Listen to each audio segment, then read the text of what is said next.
Cameras, the Queen and the Invictus Games. Harry and Meghan under attack for dirty tactic for profit. Prince Harry has come under fire following his latest bombshell interview during the recent Invictus Games in The Hague, with some claiming he made the event about him. Harry, 37, recently spoke on NBC's Today program with anchor Hoda Kotb about his wife Meghan Markle's secret reunion with the Queen, Prince Charles, and Camilla, Duchess of Cornwall. During his interview, Harry appeared to avoid any questions relating to his strained relationship with Charles and his older brother, Prince William.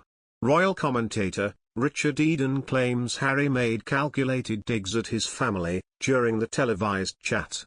Speaking on the Mail Plus Palace Confidential podcast, he stated that the NBC interview should have focused on the Invictus Games, but oh no, it's all about Harry. The Daily Mail diary editor added, "To me, it seemed really calculating. Harry's now married to an actress and I get the impression that he's given guidance, tips, he's prepared for this type of interview." He went on to say, "It was meant to be about the Invictus Games, which is a really worthy project and there are some fascinating stories there. But, oh no, it's all about Harry, everything he said, the calculated digs at his family, it was a real hark back to the Oprah interview. It seemed very much calculated and planned for, really." Another report also condemns Harry for using their royal ties for profit. "They came, they charmed, they cheered, they shared kisses, and they made sure the cameras kept rolling." In many ways, Prince Harry and Meghan Markle's return to European soil was a big one.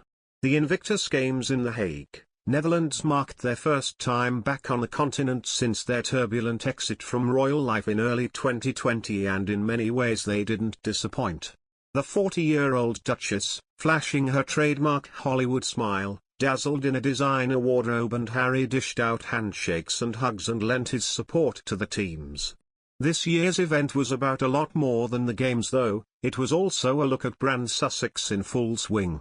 The couple were trailed everywhere by cameras for their upcoming Netflix documentary, Heart of Invictus, their first big commercial project to come out of their $100 million, $1.5 billion, deal with the streaming giant.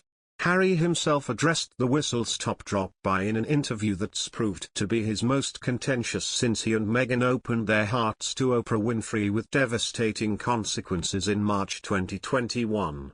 This time the interviewer was Hoda Kotb from NBC's Today show in the US. And although the chat was far briefer than the wide-ranging Oprah tell-all, he managed to unleash a dose of damage and drama that has all but overshadowed the feel-good vibes of the Invictus Games. Seeing his grandmother, who celebrated her 96th birthday days after his visit, was great, Harry said.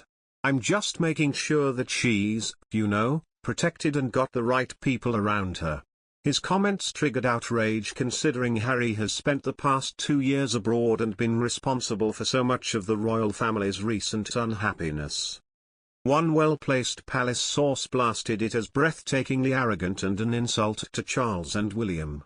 Charles, who Harry apparently met for just 15 minutes, is at the end of his tether, royal expert and author Robert Jobson told UK TV show GB News.